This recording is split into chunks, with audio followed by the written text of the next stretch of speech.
En esta segunda parte hablaremos de el manejo del síndrome coronario con la elevación del seguimiento y las diferentes estrategias que debemos realizar desde el punto de vista de tratamiento antitrombótico.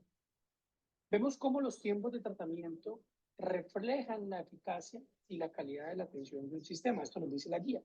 En esta guía se mantienen los tiempos, menos de 60 minutos, menos de 90 minutos y menos de 10 minutos. ¿En qué consisten estos tiempos? Uno, si el paciente asiste a un lugar, a un centro que tiene un laboratorio hemodinamia y cuenta con, para poder realizar la intervención coronariana percutánea, se debe realizar la misma en menos de 60 minutos.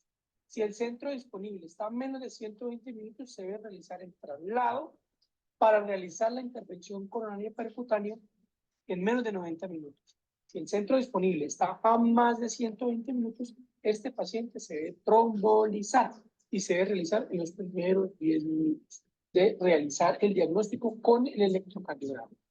Inmediatamente posterior a realizar la intervención, este paciente debe trasladarse a un centro que cuente con intervención percutánea y la intervención percutánea se debe realizar entre 2 y 24 horas, siempre y cuando la trombólisis de este paciente o cuando decidamos realizar la trombólisis sea exitosa ante este tratamiento.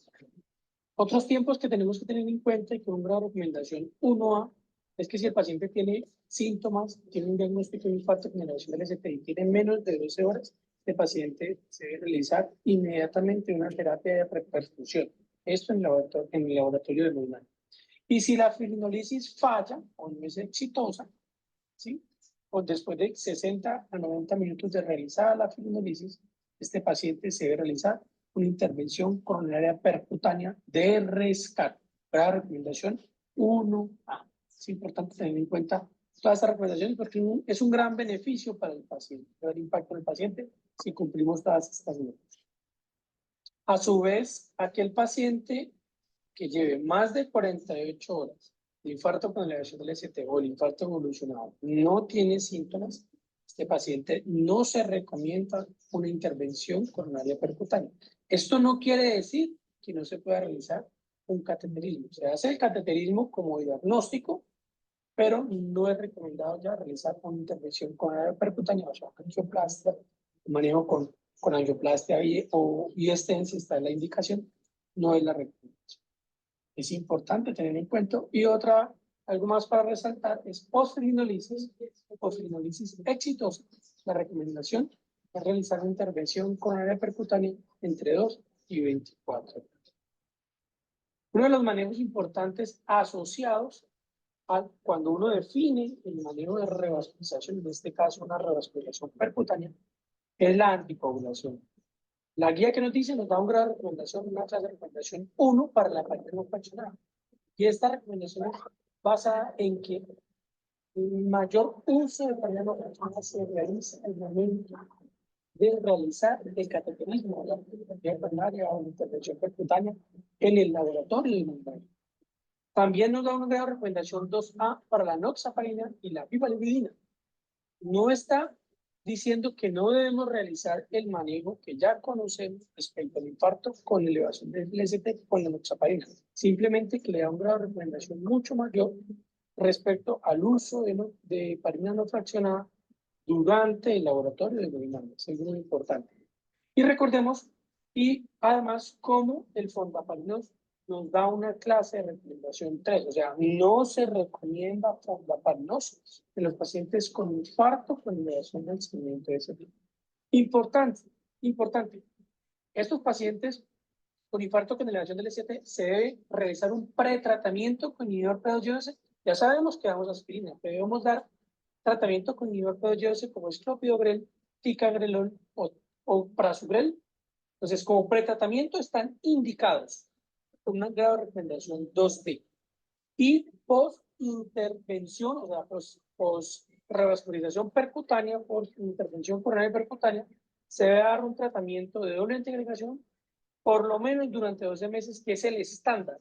Usted lo va a buscar a una terapia de corta duración, 1, 3 o 6 meses, o una terapia extendida de acuerdo a las condiciones del paciente. Importante este slide, donde nos muestra cómo es la anticoagulación y cómo es la rutina de pretratamiento en los pacientes.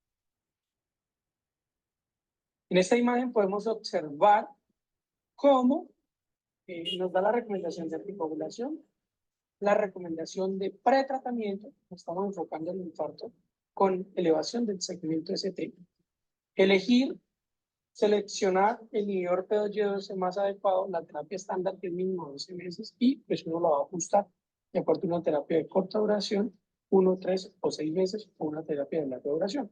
Y para el infarto sin elevación del ST, pues tenemos que el pretratamiento no está recomendado.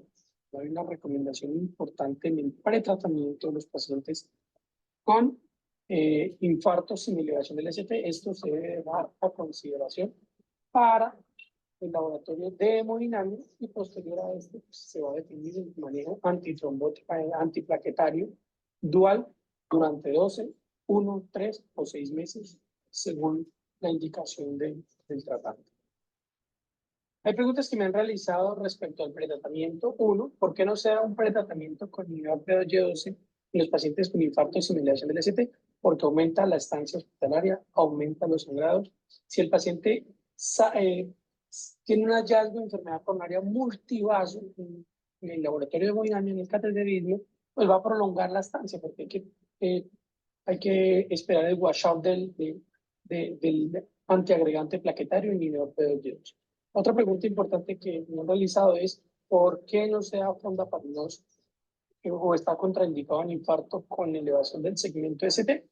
Vemos como el estudio OASIS, en el 2006, el OASIS 6, observó cómo el fondaparinós, el infarto con elevación del segmento ST, demostró que los pacientes tenían una mayor trombosis del catéter guía.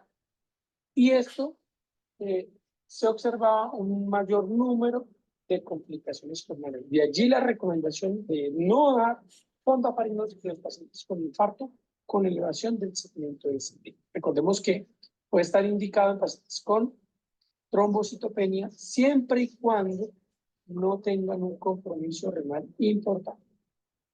Esto fue todo por el día de hoy. En esta segunda parte, posteriormente estaremos hablando de infarto sin elevación del segmento ST.